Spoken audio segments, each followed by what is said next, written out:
এই আবু সাহেব ছেলেটাকে আমরা যত খোঁজখবর নিয়েছি, এটা একটা সুপ্রতিষ্ঠিত মাদ্রাসা। মাওলানা আব্দুল হাই অত্যন্ত সুপ্রসিদ্ধ আলেম ছিলেন, ওনার প্রতিষ্ঠিত মাদ্রাসা। তো এই জন্য এলাকার বিত্তবান লোকেরা, ধার্মিক লোকেরা এখানে হাফেজদেরকে, এতিমদেরকে খাওয়ানোর জন্য মাসে 8-10টাও ছাগল এখানে দিয়ে থাকেন। আমরা যতটুকু জেনেছি সেখানে এই ছোট ছেলে আবু সাহেবকে দিয়ে সমস্ত এই ছাগলগুলো জবা করাইতো, খালার ব্যবস্থা করত। আমরা মনে করি এখান থেকে এই ছেলে একটা প্রশিক্ষণ প্রাপ্ত হয়েছে।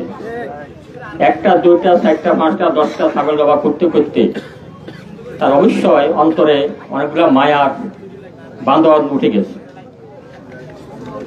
তার পরিপ্রেক্ষিতে আমি মনে করি এই আবু সাহেদ আমাদের প্রিয় এই নাজিবুদ্দিনকে হত্যা করতে তার কাছে মনে হয় একটু দ্বিধা বাধা নাই।